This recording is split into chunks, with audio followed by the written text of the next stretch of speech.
হাদি ভাইয়ের যে দুটি ইন্টারভিউ যুবকদের জন্য অনুপ্রেরণা, সেটি দেখার আগে চলেন দেখে আসি এই দালালটা কি বলে। গণ অভ্যুত্থানে হাদির অবদান কি দেখতে হবে না?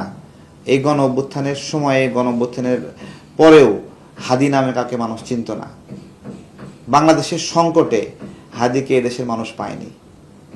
বাংলাদেশ যখন কাঁদছিল, বিপদে পড়েছিল, যখন রক্ত ঝরছিল, তখন হাদিরা সিনা টান টান করে দাঁড়ায়নি। তখন কিন্তু মির্জা আব্বাস ভাইরা দাঁড়িয়েছিল, তাদের হাজার হাজার কর্মীরা এখানে অবদান রেখেছে, লড়াই করেছে। আমি এই দালালকে চিনি না, আপনারা যদি চিনে থাকেন তাহলে এই দালালকে এই ভিডিওটি দেখাবেন।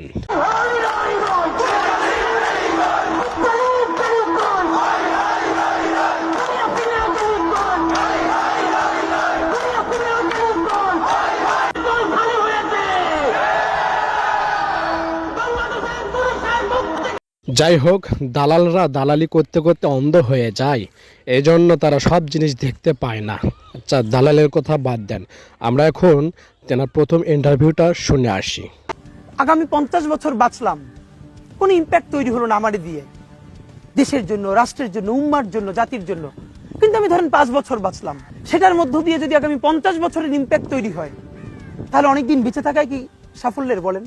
শহীদ প্রেসিডেন্ট জিয়াউর রহমান কয়টা দিন বেঁচেছেন, কিন্তু ভাবেন আজকে পর্যন্ত উনি আমার অনুপ্রেরণা।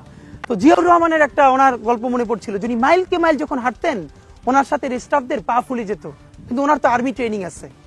তখন তাকে বলতো, স্যার আপনার তো আর্মি ট্রেনিং, আমরা তো আর পারি না। এই জন্য ওনাকে মানুষ রাখাল রাজা বলতো। তা আমরাও সারা বাংলাদেশের 56,000 বর্গ মাইলে হাঁটতে চাই, আমরা ইনসাফের চাষাবাদ করতে চাই, একটা স্বাধীন সার্বভৌমত্বের সততার বাংলাদেশ তৈরি করতে চাই। আল্লাহ যে কয়দিন হায়াতে রাখবেন এই লড়াইটা করব। যেদিন নিয়ে যাবেন, আমি স্বপ্ন দেখে যেতে চাই, আমি আমাদের এমন টিম, আমি আমার সন্তানকে রেখে যেতে চাই, আমার মৃত্যুর পরে যেন এই লড়াই বন্ধ না হয়, এই লড়াই যেন বাংলাদেশে কিয়ামত পর্যন্ত যায়। এখন আমরা শুনবো দ্বিতীয়টা, যেখানে তিনি তেনার সন্তানকে নিয়ে কথা বলেছিলেন, যেটা যুবকদের জন্য আরো অনুপ্রেরণা। মন খারাপ হয় যে আল্লাহ যদি আমাকে কোনোদিন নিয়েও যায়, তো এই যে ছেলে মেয়েগুলো, মানে আমি আল্লাহর কাছে সবসময় দোয়া করি। আপনি জানেন যে আমার আল্লাহ একটা সন্তান দিচ্ছে, 3 মাস ওর বয়স। আমার বাচ্চাটা তো আমি 3 মাসে 30 মিনিটও কোলে নিতে পারি নাই। আমার এই প্রথম মনে হলো কি যে আমি ভাইয়ারে বলি, ভাইয়া আল্লাহ যদি আমাকে নিয়ে যায়, আমার বাচ্চাটার দিকে একটু খেয়াল রাখেন। তো এই কথাটা আমি বলতে পারিনি। আব্বার একটা, মানে আপনি যদি বলেন যে আমার সারা জীবনের যেটুকুন সততা, সাহস, লড়াই, এটার দুনিয়ার সমস্ত শক্তি আমার আব্বা। আমি যদি কিছু হইলেও করতে পারি সততার সাথে, আল্লাহ যদি আমার রহম করে, তাহলে আমার ছেলে, আমার পরিবার, আমার ভাই বোন, আমার ইনকিলাব মঞ্চের ভাই বোনগুলো, এগুলো আল্লাহ দেখবে, যেভাবে আল্লাহ এখন আমাদেরকে দেখতেছে। সুতরাং কারো কাছে আর কোনো প্রত্যাশা নেই।